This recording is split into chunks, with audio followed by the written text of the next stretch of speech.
This is not about freedom or personal choice. It's about protecting yourself and those around you. Mandating vaccines for American workers. The president has announced sweeping new federal requirements in the fight against COVID. Businesses with more than 100 workers would have to require vaccines or weekly testing. And federal workers will now have to get the vaccine or risk losing their jobs. Juli and McDonald takes a closer look at the president's new plan.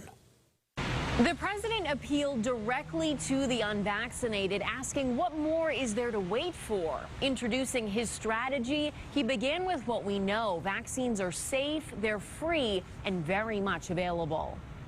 A passionate plea from the White House Thursday. President Biden said the U.S. has been patient for months, but the unvaccinated minority can cause a lot of damage, and they are.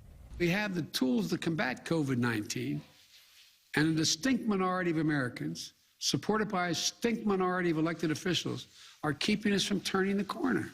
The sweeping new mandates require vaccination or weekly testing for employers with more than 100 workers, as well as employees of healthcare facilities. Federal workers and contractors who do business with the government must also be vaccinated, with no option to test out.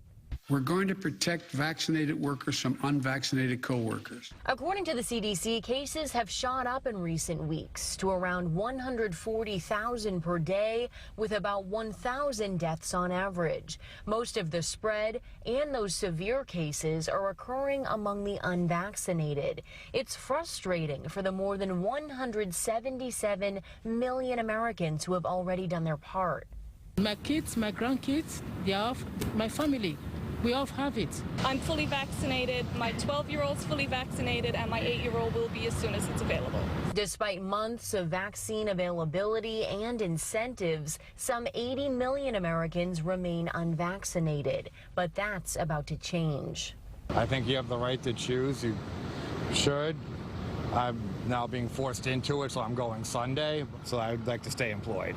And starting Friday, fines will double, up to $3,000 for travelers who refuse to mask on commercial flights, railways, and other public transit. In Boston, Juli McDonald, WBZ News. Juli, thank you. Today, the state